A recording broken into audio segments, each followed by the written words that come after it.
예, 어제 있었던 이재명 대통령의 취임 30일 기자회견, 여당과 야당의 평가 들어보겠습니다. 먼저 민주당으로 가죠. 이현주 최고위원 연결돼 있습니다. 이현주 최고위원님 나와 계십니까? 네, 안녕하세요. 안녕하세요.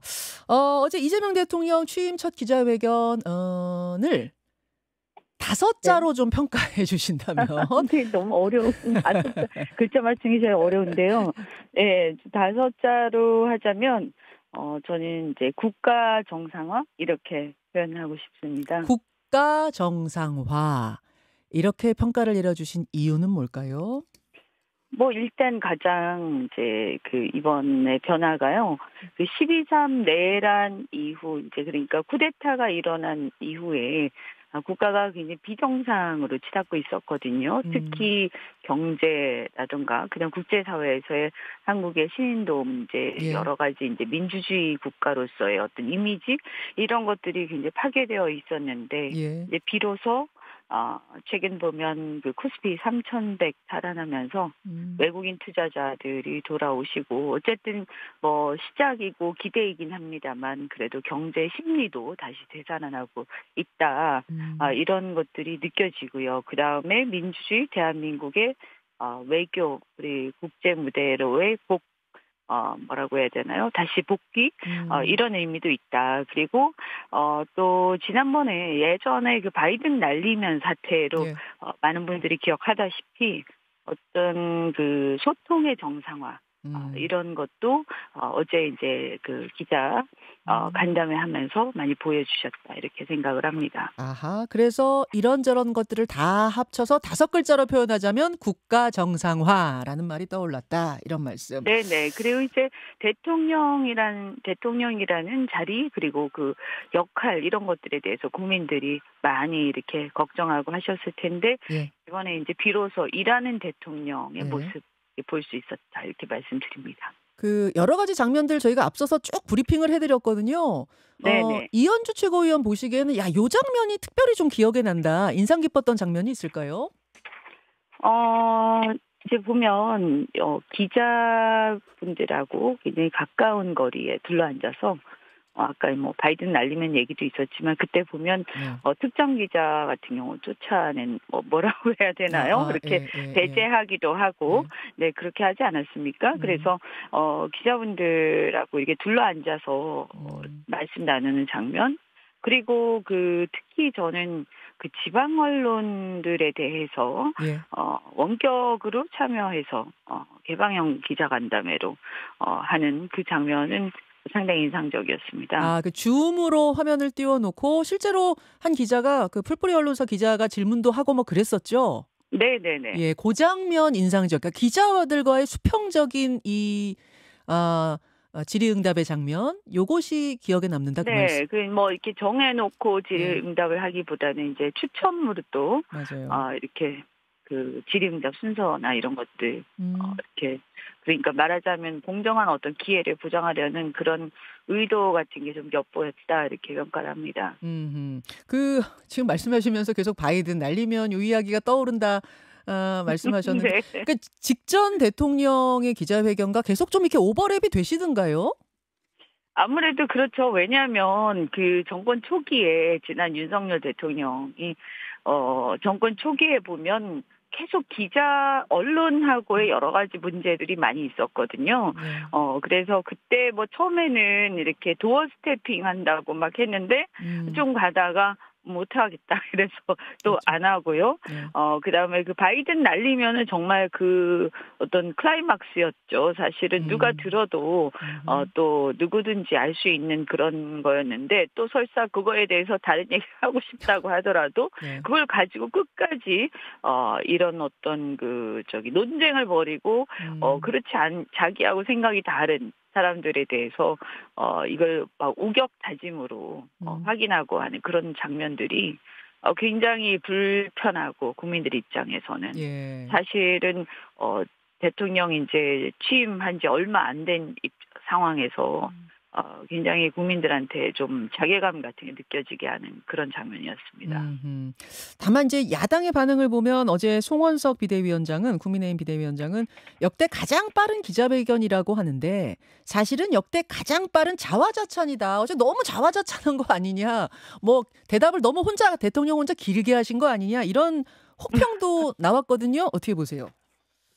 아니 이제 그 질문을 이렇게 하는데 그 질문을 설명하고 또 답변하는 과정에서 배경 설명이나 이런 것을 이제 충분하게 이제 하다 보니까 그렇게 된 건데요. 그것에 대해서 저는 뭐 어쨌든 질문에 대해서 답을 안 한 것도 아니고요. 답을 하면서 좀 충분하게 답변을 갖다가 배경 설명까지 했다라고 해서 그게 뭐 길어서 문제가 된다라고 생각하지는 않습니다. 너무 짧으면 오히려 문제가 되겠죠. 아하. 네네. 자화자찬이다. 요건 어떻게 생각하세요? 글쎄요. 왜 그걸 자화자찬이라고 생각하는지 모르겠는데 지금 시작한 지 취임한 지 얼마 안 되지 않았습니까? 예, 예. 그런데 뭐 비판이라도 해야 된다는 건지 어. 저는 왜 그렇게 좀 꼬아서 생각하는지 그게 오히려 저는 좀 이상하다. 왜냐하면 그냥 얼마 안 됐잖아요. 그리고 아. 특별하게 어떤 문제가 있는 게 아닌데 그럼 음. 거기서 자기 비판을 계속해야 된다는 건가요? 예, 그 음. 좀 아무래도 국민의힘에서는 듣기가 불편했던 모양이다 이렇게 생각이 됩니다. 예. 아마 어제 그 김민석 후보자 국회 인준과 날짜가 딱 겹치면서 아마 국민의힘에서 그래서 좀 더 불편했던 건 아닌가 이런 생각도 들더라고요. 음. 어제 결국은 김민석 후보자 인준 표결에 국민의힘은 퇴장했고 국민의힘이 없는 상태에서 어제 표결이 이루어졌고 이제 인준이 됐습니다. 요거 어떻게 생각하세요? 이채고 의원님. 저는 뭐 이제 국민의힘 입장에서요. 예. 비판할 수도 있고 또 거기에 대해서 반대 의사를 가진 의원이 있을 수도 있다 이렇게 생각합니다. 예. 모두가 다 찬성하고 좋아하고 찬양하고 이래야 된다는 얘기는 아니고요. 음흠. 다만 과거에 또 보면 지금까지 국회 관례라는 것이 무엇이냐면 초대 총리 후보자에 대해서는 음. 그래도 이렇게 어쨌든 함께 참여해서 설사 반대 표결을 한다 하더라도 함께 참여해서 또 개중에 찬성하시는 분들도 꽤 있었고요. 어. 그래서 이렇게 이제 처음 이렇게 시작하는 정부에 대해서 국민들이 기대하고 있는데 국정에 대해서 국회가 함께 좀 이렇게 협조해 준다라는 그런 관례가 있었습니다. 음. 지금까지요. 예. 그래서 보면 그러면 그렇다고 해서 그 전에 계셨던 분들이 다 완벽하거나 굉장히 훌륭해서 그렇다라고 말씀드리는 건 아니고요. 예를 음. 들어서 예. 바로 직전에 한덕수 총리만 하더라도 예. 굉장히 문제가 많지 않았습니까? 여러 가지 음. 김앤장에서 여러 가지 이제 회의 4번만 참석하고 20억 원을 수령했던 부분에 대한 해명이 잘 안 됐다든지, 음. 그다음에 또 미국의 대기업으로부터 부동산 임대 수익이라든가 6억 원인가 그걸 수수하는 이런 이해충돌 정황이나 음. 또 주미대사 재직하면서 개인적인 전시회를 개최한 거, 여러 가지 문제들이 많았는데 그게 전혀 해명되지 않았거든요. 음. 그럼에도 불구하고 협조를 해드렸습니다. 왜냐하면 첫 총리고 첫 국정이기 때문에 국민들이 바라보는 또 기대도 있기 때문에요. 예. 그리고 그뿐만이 아니라 이완구 그다음에 이건 이제 박근혜 대통령 때 분인데요. 예. 이완구 총리라든지 이런 분들도 마찬가지였어요. 그래서 음. 그 당시에 보면 각각의 그 경우에 여론조사를 보더라도 오히려 한덕수, 이완구 이런 과거의 그 초대 총리 때 여론조사에서는 오히려 부적합 여론이 훨씬 더 높았습니다. 근데 음. 이번 같은 경우에는 어쨌든 김민석 총리에 대해서는 여론조사가 그래도 적합 여론이 훨씬 더 높았고요. 이런 알겠습니다. 부분들을 감안을 예. 한다면 예.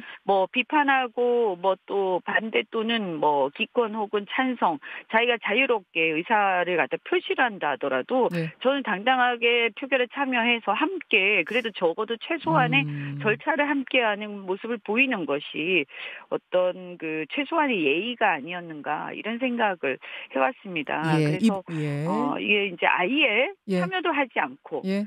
무조건 보이콧한 것은 지금까지 국회 관례에 비춰보더라도 옳지 않고 알겠습니다. 그 전에 자신들이 집권했을 때에 협조를 해줬던 이런 어떤 상호 간의 도의에도 맞지 않다, 좀 아쉽다 이런 말씀 드립니다. 요거에 대해서는 뒤에 이제 또 신동욱 의원은 어떻게 생각하시는가 제가 좀 질문 드려보기로 하고요. 네. 마지막으로 어제 이재명 대통령의 발언 중에 검찰 개혁에 관한 부분, 추석 전까지 얼개를 만들 수 있지 않겠나 이렇게 이야기하셨던 요 부분은 어떻게 해석하셨어요?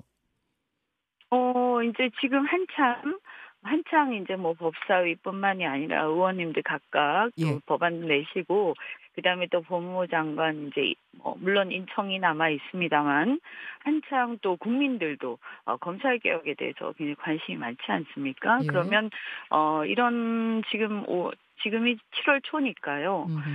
그래도 뭐 가을 전에는 어느 정도 여름 동안 이렇게 한 두어 달 논의를 거친 끝에 어느 정도의 대략적인 큰 틀은 나올 수 있을 것이다. 물론 그것은 이후에 국회와 또 국민들 여론 여러 가지를 감안해서 또 공론화 작업들이 진행이 돼야 되겠죠. 그 이현주 의원 보시기에는, 그러니까 이현주 의원 생각하시기에는 이 검찰청 해체까지는 그럼 추석 전에 나와야 된다? 그 정도를 얼개다라고 보실까요? 제가 어떤 특정한 안을 뭐 지금 딱 이거여야 된다라고 말씀드리기는 적절치 않은 것 같고요. 어떻든 간에 제도적인 개혁이 있고요. 예. 그다음에 인적인 개혁이 있지 않겠습니까? 그죠? 예. 그러면 이제 뭐 여러 가지 문제가 있었던 부분들에 대해서는 그것은 또 사법부가 또 많이 판단을 할 것이고요. 또 기소가 되거나 혹은 뭐 이 고발이 된 이런 사례들이 제도적인 개혁에 대해서는 사람들이 그러면 수사 기소 분리 예. 뭐 이게 큰 틀에서 논의가 되어 왔는데 예. 이런 것뿐만이 아니라 예를 들어서 무죄를 그러니까 억울하게 이렇게 기소 공소권이 남용된다든지 또 그 이후에 억울하게 수사 과정에서 일단 뭐 나중에 재판 가서 해명하고 봐라. 일단은 어떤 정치적 이유 또는 여러 가지 경우에서 제대로 수사를 하지 않고 무조건 기소를 남발하는 이런 관례들은 반드시 근절할 수 있는 알겠습니다. 그런 제도적인 개혁이 나와야 된다라고 생각합니다. 예, 이현주 의원 여기까지 듣겠습니다. 고맙습니다. 네, 고맙습니다. 김현정의 뉴스쇼는 시청자 여러분의 참여를 기다립니다. 구독과 좋아요, 댓글 잊지 않으셨죠? 알림 설정을 해두시면 평일 아침 7시 10분 실시간 라이브도 참여하실 수 있습니다.